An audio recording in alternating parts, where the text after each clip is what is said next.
Episode ini dimulai dengan Do-jun yang mengambil alih pemasaran Sunyang Motor dari pimpinan Yang Chul. Karena diketahui bahwa perusahaan Sunyang Motor kebanggaan pimpinan Yang Chul saat itu tidak berhasil alias tidak laku di pasaran. Do-jun pun mengambil alih Sunyang Motor dan berjanji akan membuat Sunyang Motor amat sangat laku jika dia yang mengelolanya. 모든 권한을 저한테 위임해 주시겠어요. 누구도 자동차가 아닌 그 매력을 팔겠습니다. Ternyata strategi Do-jun untuk Sunyang Motor adalah tidak menjual mobil sebanyak-banyaknya, tapi menjadikan merek mobil Sunyang yaitu Apollo menjadi sponsor di pesta Piala Dunia yang akan diadakan di Korea saat itu, yakni di tahun 2002. 이겁니다. Do-jun pun mempresentasikan rencananya itu kepada semua orang yang terlibat bahwa Sunyang Motor akan berjaya dan mencapai target penjualan karena tim nasional Korea akan mencapai di semifinal Piala Dunia kali ini. Namun tentu pemikiran Do-jun itu hanya dianggap lelucon bagi semua orang karena mereka menganggap sangat mustahil jika tim nasional Korea sampai di semifinal. Namun karena Do-jun berasal dari masa depan, tentu dia tahu jika pernyataannya itu adalah benar.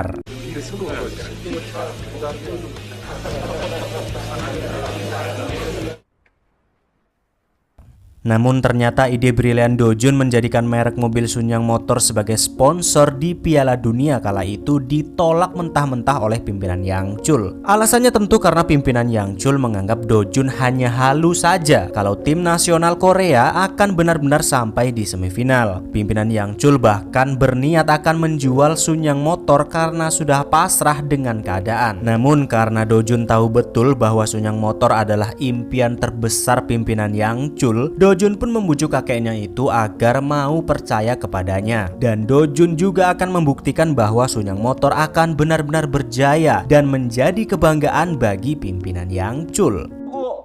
그런 꿈 같은 일을 믿으라고. 할아버지도 보고 싶지 않으세요? 온 세상이 인정하게 될 바로 그날요.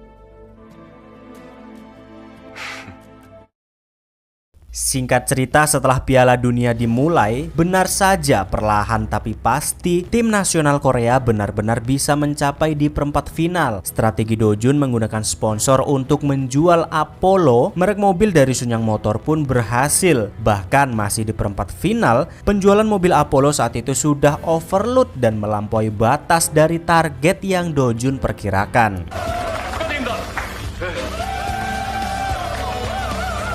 이거 할아버지께서 뭐 목표는 이미 초과 달성했고요.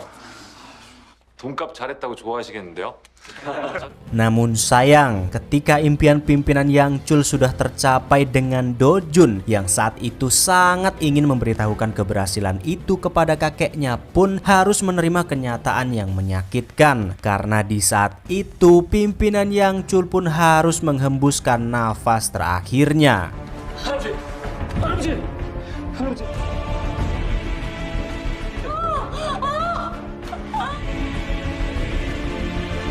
들은 연결식 후 대국민 메시지를 의인이었다고 깊은 애도를 표했습니다.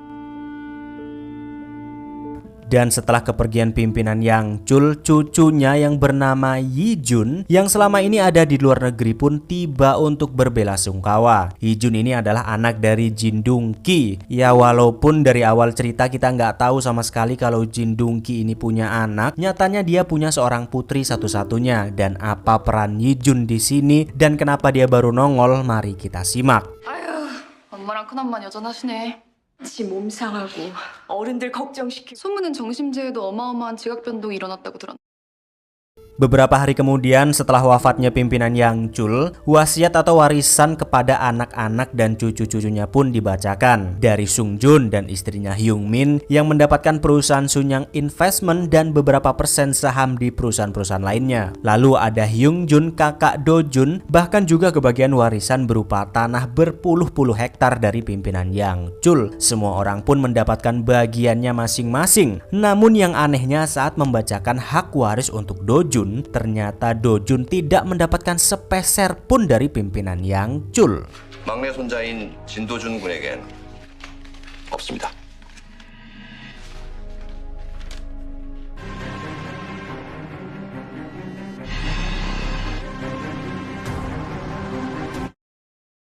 Tentu kenyataan bahwa pimpinan Yang Chul tidak meninggalkan sepeser pun untuk Do Jun membuat semua orang bertanya-tanya. Karena sebagaimana yang kita ketahui bahwa Do Jun sudah menjadi cucu favorit pimpinan Yang Chul sejak kecil. Bahkan keberhasilan pimpinan Yang Chul selama ini tidak luput dari campur tangan Do Jun. Bahkan sebelum terjadinya kecelakaan waktu lalu, pimpinan Yang Chul sendiri mengatakan bahwa dia akan memberikan perusahaan induk keuangan Sunyang kepada Do Jun. Dan yang anehnya, diketahui ternyata surat wasiat itu pimpinan Yang Chul rubah beberapa hari sebelum ia meninggal. Entah apa yang menyebabkan pimpinan Yang Chul sampai berubah pikiran. Namun yang pasti pernyataan pimpinan Yang Chul tidak meninggalkan apa-apa untuk Do Jun pun membuat semua orang kebingungan. Begitu juga dengan Do Jun. 모르겠습니다. 나도 모르겠다고요.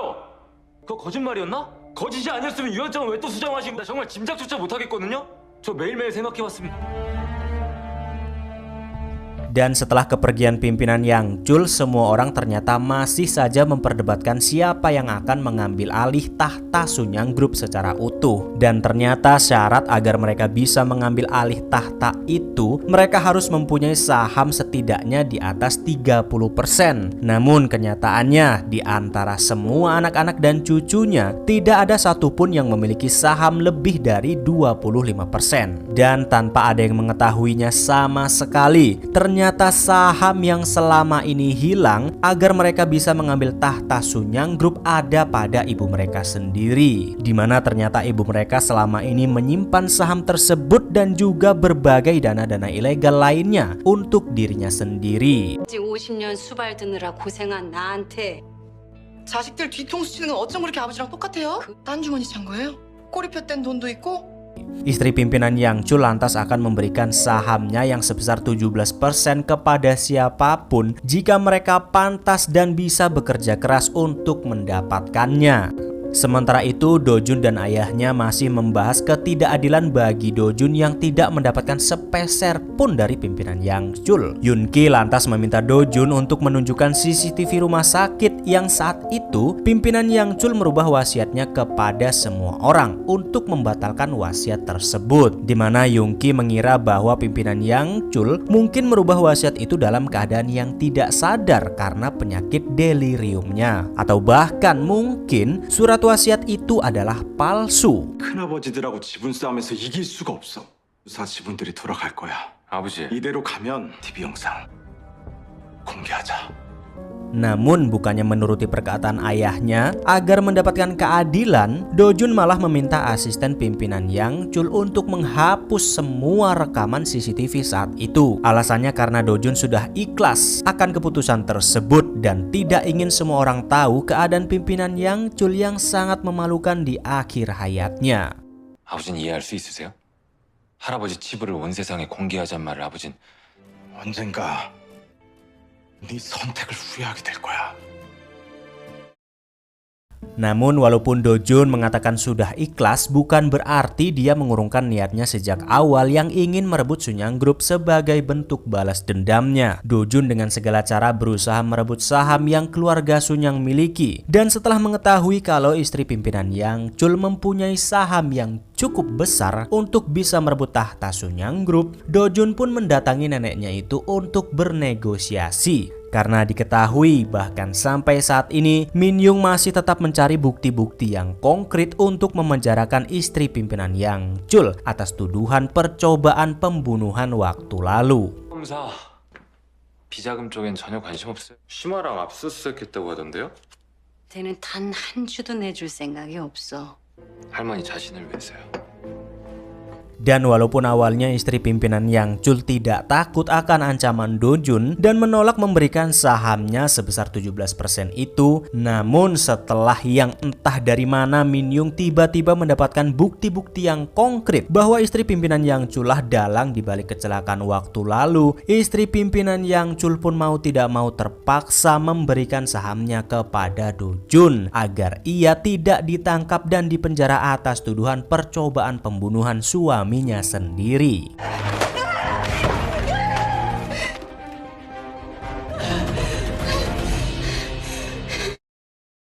Setelah saham istri pimpinan Yang Chul diberikan kepada Do-jun, semua anak-anaknya yang mendengar kabar itu pun murka kepadanya. Seperti halnya Young-ki, putra sulungnya sendiri yang saat itu benar-benar murka kepada ibu kandungnya, yang bahkan mulai saat itu juga Young-ki tidak ingin menganggap istri pimpinan Yang Chul sebagai ibunya lagi.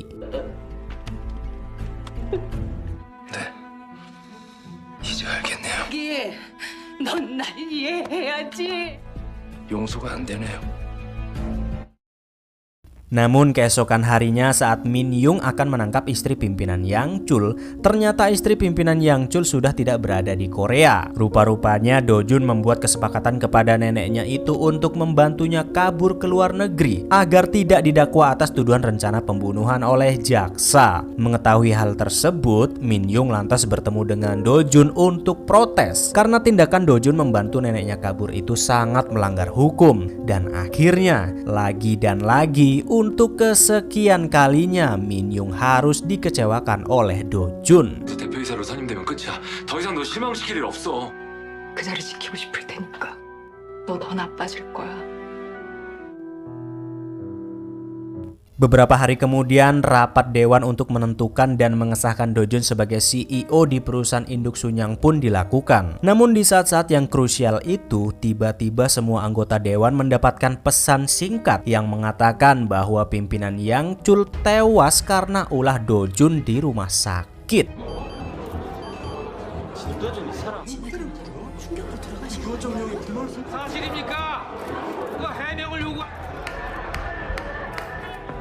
Sung Jun pun saat itu memberikan saran untuk membuktikan kebenaran pesan tersebut, yaitu dengan melihat rekaman CCTV yang ada di kamar pimpinan Yang Chul. Namun tanpa diduga, asisten pimpinan Yang Chul yaitu Lee Hang-jae tiba-tiba berkhianat dengan mengatakan bahwasanya CCTV itu tidak akan ditemukan karena Do-jun telah memintanya untuk menghapus semua rekaman CCTV itu.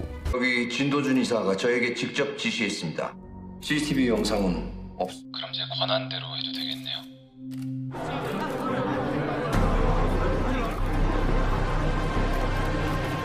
Ternyata walaupun selama ini Lee Hang-jae terlihat sangat mendukung Do-jun menjadi CEO di perusahaan induk Sunyang, rupa-rupanya setelah kepergian pimpinan Yang Chul, Lee Hang-jae ternyata merasa punya hak atas saham di Sunyang Group karena ia yang selama ini selalu ada di sisi pimpinan Yang Chul dan selalu membantunya. Dan karena keserakahannya itu pun Lee Hang-jae lantas bekerja sama dengan Sung Jun untuk bisa menjatuhkan Do-jun dengan imbalan ia yang akan menjadi CEO di perusahaan induk Sunyang tersebut.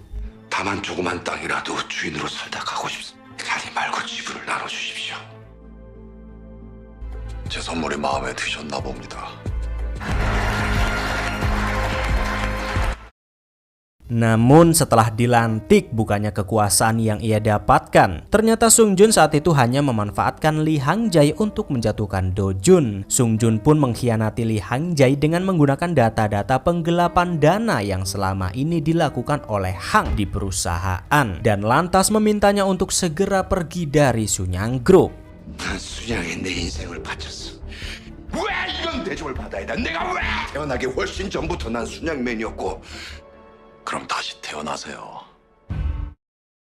Malam harinya, Do-jun yang saat itu sedang melamun di kantornya tiba-tiba mendapatkan sebuah paket dari Lee Hang-jae, asisten pimpinan Yang Chul. Dan setelah dibuka, ternyata di dalamnya ada sebuah kunci dan flash disk, di mana isi flash disk tersebut berisikan dokumentasi pimpinan Yang Chul sebelum ia meninggal mengenai surat wasiatnya. Dan dari sini diketahui ternyata surat wasiat yang dibacakan waktu lalu bukan bohong atau tipu-tipu. Ternyata memang Do-jun tidak mendapatkan sepeser pun dari pimpinan Yang Chul. Bukan karena pimpinan Yang Chul benci kepada Do-jun, tapi karena ia sangat percaya kepadanya bahwa tanpa diberi sepeser pun Do-jun akan bisa merebut Sunyang Group menjadi miliknya. Dan di saat-saat terakhirnya, pimpinan Yang Chul bahkan mengakui kalau Do-jun adalah cucu yang paling mirip dengan dirinya. 도저히 나를 제일로 많이 닮은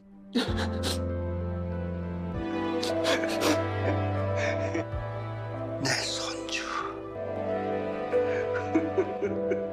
Keesokan harinya, Dojun lantas pergi ke brankas pimpinan Yang Chul untuk melihat isi loker yang dititipkan kepadanya. Dan setelah dibuka, alangkah terkejutnya Dojun. Ternyata isinya adalah dana taktis atau dana ilegal yang sudah dikumpulkan oleh pimpinan Yang Chul untuknya di sebuah perusahaan palsu, yakni Sunyang Micro. Dimana kalau kalian masih ingat, alasan Dojun terbunuh di masa depan adalah karena menarik dana ilegal yang ada di Sunyang Micro tersebut.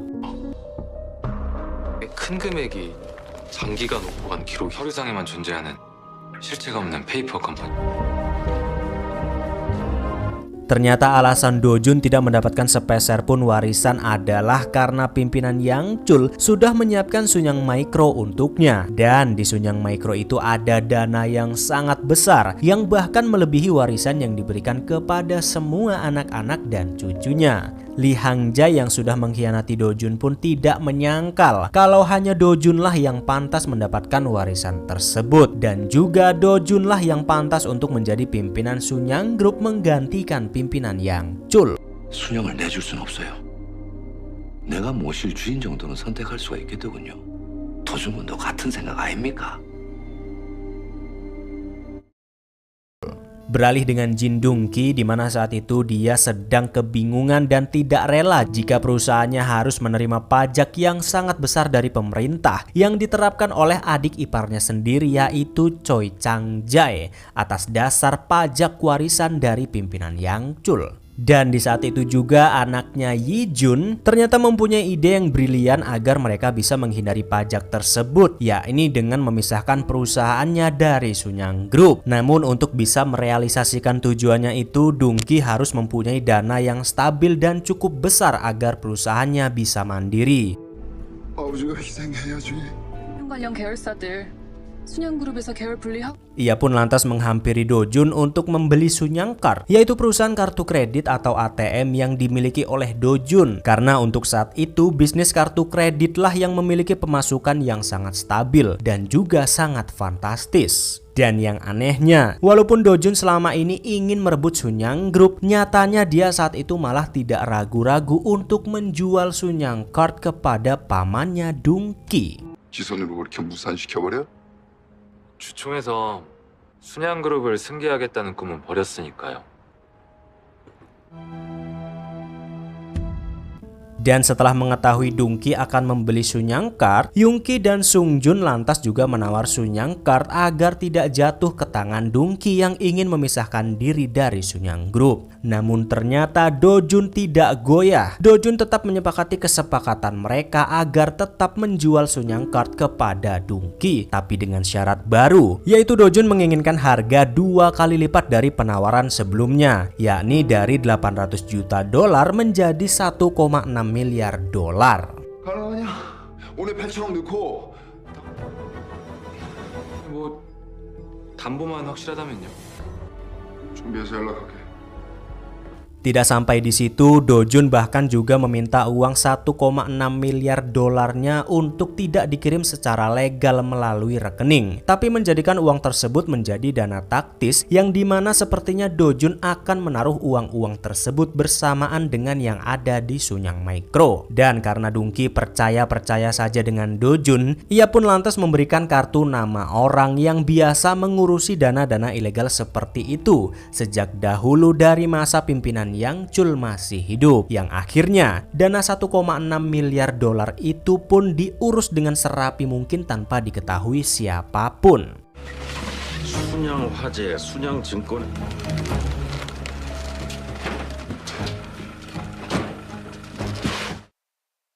Namun tidak berapa lama kemudian setelah Dong-ki membeli Sunyang Card dari Dojun, ternyata saat itu Dong-ki harus kembali menelan pil pahit, di mana ternyata Sunyang Card harus bangkrut diakibatkan para nasabah yang sewenang-wenang dalam menggunakan kartu kredit mereka, bahkan sampai menggunakan lebih dari 1 kartu kredit untuk membayar tagihan di kartu kredit lainnya hingga melebihi batas limit yang ditentukan.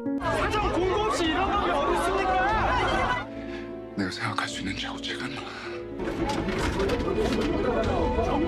Mengetahui bahwa adiknya Dongki sedang dalam masalah, Yoongi sebagai kakak pun mencoba menyelamatkannya dengan membayar sisa hutangnya kepada Dojun. Karena waktu lalu Dongki membeli Sunyang Card sebesar 1,6 miliar dolar secara dicicil dan juga dengan 2% saham Dongki di Sunyang Corporation sebagai jaminan.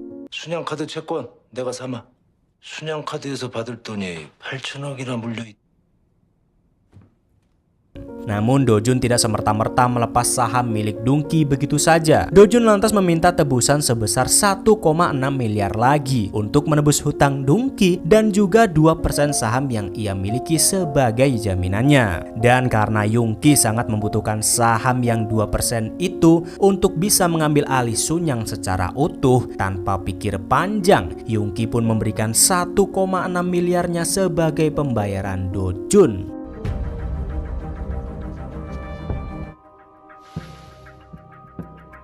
일조 6천억이면 꽤 도움이 될 텐데요.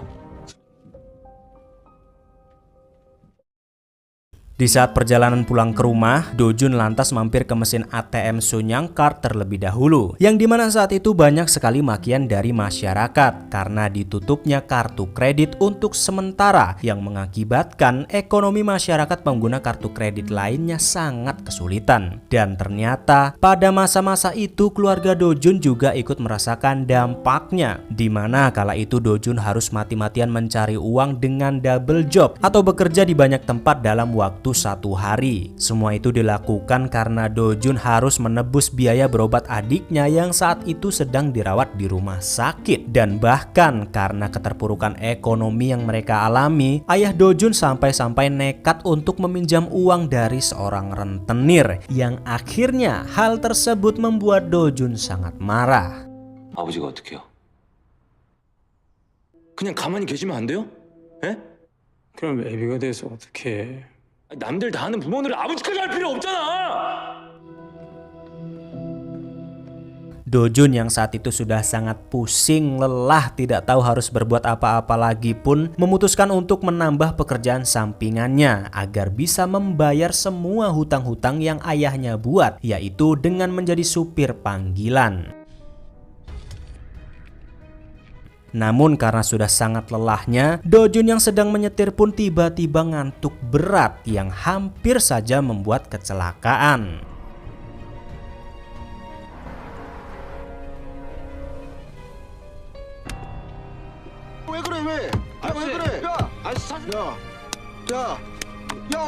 Dan karena ia hampir saja mencelakakan customernya di jalan, Dojun pun harus didepak di tengah jalan karena customernya yang sangat kecewa dengan cara mengemudinya. Dan di saat itu juga, secara tidak disengaja Dojun malah bertemu dengan dirinya di masa lalu dengan waktu yang bersamaan di saat masa-masa sulitnya itu. Apakah pertemuan Dojun dengan dirinya di masa lalu itu memang hanya sebuah kebetulan, ataukah memang mereka ditakdirkan untuk bertemu di satu waktu yang sama untuk merubah alur di masa depan? Mari kita simak di episode selanjutnya, karena besok kita sudah akan sampai di episode terakhir. 세계에 산다. 같은 시간, 우린 전생과 이번 생만큼이나